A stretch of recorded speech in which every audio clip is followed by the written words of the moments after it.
Hi, everyone. Welcome to the Silver Years. My name is DK, and I'm very happy to be here. And I humbly thank you for joining me. All right, today is a new segment of My Story Time. Now, My Story Time is where I tell my story as a way to counter the ever changing official narrative of history, his story. Because no one, not even AI, can tell my life story as a direct reflection of the times in which I lived better than me. And this is where I'm telling it. Now, the story that wants to be told today is coming in from 1994 and begins in my Whitefish Title Escrow closing room in Whitefish, Montana. Now, I had a closing this particular day, and then let me preface this by saying that it was probably one of the last I had before taking a 2 week holiday. I was preparing to go to Europe for the first time, and I was very excited about it. And I had this particular closing come into the office, and I ended up spending a couple hours with this gentleman, which was very rare because I had a very busy closing office. To take 2 hours in a closing and just having a conversation was very rare. So I had this man come in. Now, let me say, this is not a story that was in my Living the Big Sky Life book, because I don't want to repeat those stories. And I did have a lot of experience, closing room experiences that I did discuss in that book. This particular one I did not, again, for a variety of reasons. But I had this man come in, and he was. Oh, and another thing I did in being in Whitefish, like I was, and I mentioned this in the book, I did process through a number of people that I was sure were on the witness protection program. Because I do think that they relocate a lot of people, and people who are trying to fall off the grid or just become invisible were had found a good place in this particular region. So this particular man was, I don't know if he was retired or if he was hiding out, but he was a former three-letter agency person who was laying low and hiding out. He of course didn't give me a lot of details about that, but it was pretty obvious. Um, and the fact that he came to my office in Whitefish was an anomaly as well, because the property that he lived in and the property that he was signing documents for was halfway down the Flathead Lake, which, halfway between Kalispell and Polson. So we're talking, this man had to drive 60 plus miles one way to get to my closing office, which seemed unusual when he didn't have to do that. He could have just gone to Kalispell and had his closing there. No, instead, he came up to Whitefish for this particular closing. And during the closing, we had, a little discussion. And then I indicated I was getting ready to go to Europe and how excited I was. And one thing led to another. And the next thing you know, I'm telling him that I have a brother who was alive at the time, who had been diagnosed with HIV. And he ended up telling me that basically HIV was a bioweapon. He proceeded to break it down for me how it was a government created condition. I don't know what word to use. Condition. Okay. It's a government created condition created in a lab. So I would call that a bioweapon. So, and that there was a book that I really needed to read, and he gave me the name of the book, and I have it written somewhere, but I haven't been able to find it. And he said it's out of print. He says they pulled it in this country. He says you won't be able to find it in this country, but when you're in Europe, you might be able to find this book. So you might want to look for it. And I thought, oh, okay, that's cool. I'll look for it, And it wasn't like I didn't believe him. I am not a proponent of government as we know it. And I know that we are considered a target. We aren't an enemy of the government, and you can take with that anything you want. But when you start doing your research, you realize all you need to do is look at the United Nations agendas, Agenda 2030, Agenda 2020, Agenda 2025. You start to realize that we, the people, are a target for termination by the governments. And how do they do that? Bioweapons is a big part of that. Not and that in addition to weather manipulation and everything else. I mean, it's all becoming quite more apparent now. But at this time in 1994, I was always doubtful, but I was a lot younger and I had a lot of pressure to to work hard and create an income and be able to support a lifestyle while I was raising my family.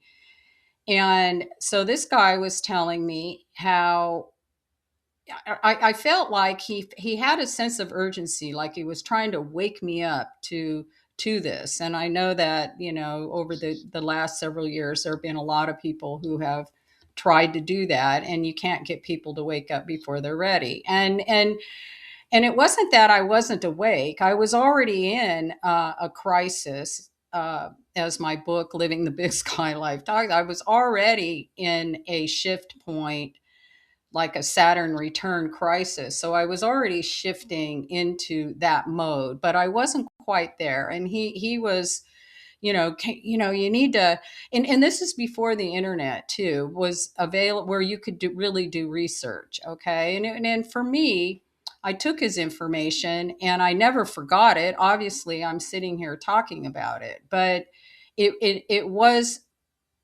altering for me. I just couldn't act on it at the time. And he's like, you need to blah, blah, blah. And I just looked at him and I said, look, I mean, by this time, I didn't watch the news. I was never interested in the news. So I didn't watch the news, and I still don't believe it.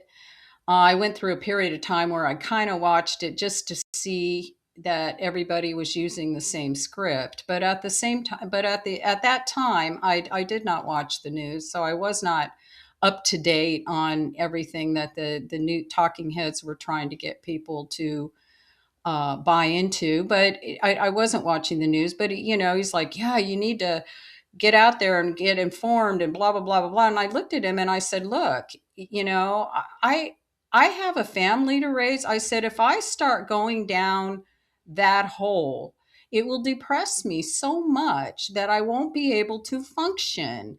And I've got a child. I've got, responsibilities that need to be handled. And I can't do it all. If I know myself, if I go down into that hole, I won't be able to function um, effectively to do the things that I need to do. And let me add that I did go down that hole, but it was probably 12 years later when it really began. And I did go down that hole, and it did impact me in a harsh way. It really was hard to function for a few years. Okay. Of course, now I just have a better balance with it, and I understand, how to better work with the information and the energies of it. But at the time when you're learning it and you don't have all the components and you don't have all the pieces, you just get a little bit at a time. It can be very overwhelming and hard to process. And I knew with this man telling me this that he was right, but I wasn't ready to go down that hole. I had too many other things that were overriding, and not having access to the information would have just made it harder. And I just didn't have what it took to be able to dive into those realms. But did what he tell me impact me? Yes, it did. Now I liken it. Now this was in 1994. My brother did have this condition, and it eventually took his life. Probably because he was meeting us in Europe as well. So he wasn't sick at that time, but within the next 12 years or so, he did pass on as a result of this condition. But he made it clear, based on his um, firsthand knowledge and experience in those realms, those secret three-letter agency realms, that this particular um, health condition was created. Okay.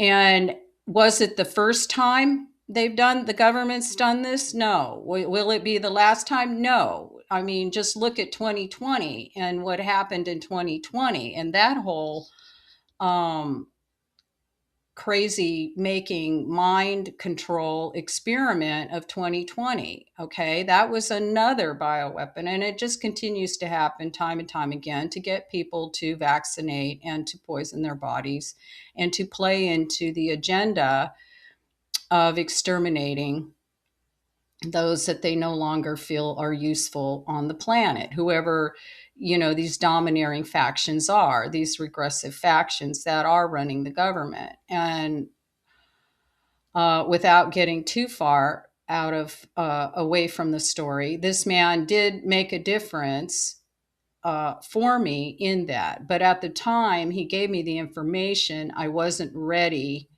to delve into it with everything that I had going on in my life. But it was a precursor to what happened down the road, and it was life changing. Um, and now, of course, you cannot unsee what you've seen. So we are living repetitions of this over and over and over again, and it would be nice if we as a humanity can decide to stop it. We have to stop it, and you stop it by not believing it and by not complying and by not allowing these groups to influence our reality in this way.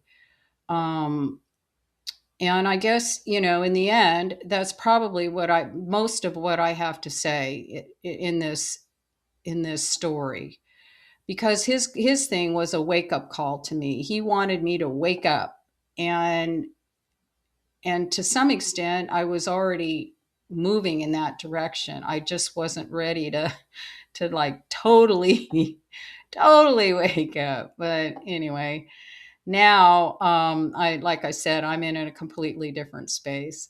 So I appreciate you listening to this story. And I would like to say, in conclusion, and for whatever it's worth, this is my little protest against his story.